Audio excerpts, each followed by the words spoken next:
આજે આપણે પહોંચી ગયા હતા ધોરાજીમાં આવેલી ક્રિસ્ટલ સ્કૂલે, કારણ કે આજે ત્યાં હતો ફન ફેર કાર્નિવલ. તમને બધાને તો ખબર જ છે કે જે ફન હોય ત્યાં હું ન હોય એવું તો બને જ નહીં. સવારના પોરમાં વહેલા આપણે ક્રિસ્ટલ સ્કૂલે પહોંચી ગયા હતા અને સવારના પોરમાં જ ફન ફેર કાર્નિવલ ચાલુ થઈ ગયો હતો. કાર્યક્રમ ચાલુ થઈ ગયો હતો ને હવે તમને અંદર બતાવું બધા છોકરાઓની કલા અને આવડત. નાનપણમાં મેળામાં તેના ફુગા ફોડવાનું સપનું અધૂરું રહી ગયું હોય ને એ આવીને ફુગા ફોડી લેજો. ઘડીક હવે ફુગા ફૂટશે ને, કારણ કે ફુગો છોટું ના હાથમાં આવી ગયો છે.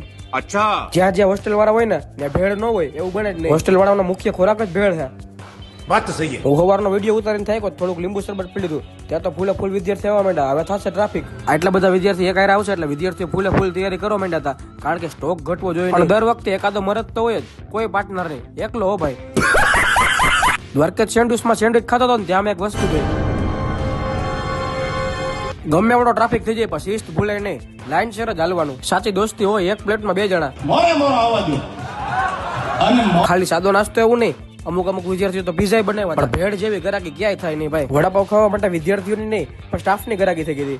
બોગડી ભજીયા ખાઈને આપણે જવાનું તો બીજી ગેમ રમવા. સોડા પીને હવે ગળું બેસી જાય એના કરતા આપણે થોડીક મેગી ખાઈ લે. અને ખરેખર 2 મિનિટમાં મેગી બની નહીં. ઘર ભેગું થાને ભાઈ. બધા જ વિદ્યાર્થીઓ ખરેખર જોરદાર ટેબલનું ડેકોરેશન પણ કર્યું હતું અને સ્વચ્છતાનું પણ ધ્યાન રાખ્યું હતું, જેમાં બધાએ ગ્લોવ્સ પહેર્યા હતા અને માથામાં ટોપી પહેરી હતી. પછી બધા ટેબલે વારાફરતી વારા શિક્ષકો આવ્યા હતા અને મૂલ્યાંકન કરીને નંબર આપવાના હતા. ખરેખર આજે ક્રિસ્ટલ સ્કૂલે બહુ જ મજા આવી અને ખૂબ ફન કર્યું. તમારે જો મારી ઘરે કાયમી ફોન કરવું હોય ને તો મને ફોલો કરી નાખો. મળીએ બધાને કાલે. જય શ્રી રામ.